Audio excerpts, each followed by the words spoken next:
પાણીની આવકના કારણે અદ્ભુત આહલાદક દ્રશ્યો જોવા મળી રહ્યા છે। 4 power unit hydro power unit શરૂ થઈ ચૂક્યા છે અને એની સાથે સાથે કડાણાનો આકાશી દ્રશ્ય પણ બહુ જબરજસ્ત જાણે કે સ્વર્ગનું દ્રશ્ય હોય એવા દ્રશ્ય દેખાઈ રહ્યા છે। ગોરંભાયેલું આકાશ, જમીન પર આવી ગયેલા વાદળો, જાણે આકાશ અને જમીનનો ફરક ખતમ થઈ ગયો હોય, ક્ષિતિજને મળવા આકાશ આવી ગયું હોય એવા દ્રશ્યો દેખાઈ રહ્યા છે અને એમાં છલોછલ ભરેલો આ કડાણા ડેમ છે। 91% કડાણા ડેમ ભરાઈ ચૂક્યો છે। ખેડૂતોમાં ખુશી દેખાઈ રહી છે અને કડાણા ડેમમાંથી પાણી છોડવાની શરૂઆત કરાઈ છે।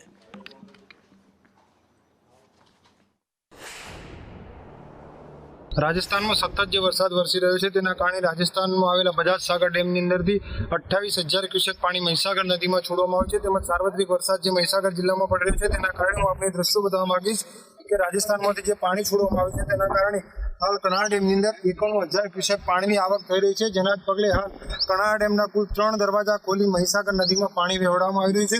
ઉપરવાસમાંથી સતત જે પ્રમાણે પાણીની આવક વધતા કડાણા ડેમની જે જળ સપાટી હતી તે ભયજનક સુધી પહોંચતા તંત્ર દ્વારા આ નિર્ણય લેવામાં આવ્યો છે અને જેના કારણે કડાણા ડેમના હાલ ગેટ ખોલી અને પાણી જે છે તે મહીસાગર નદીમાં છોડવામાં આવ્યું છે।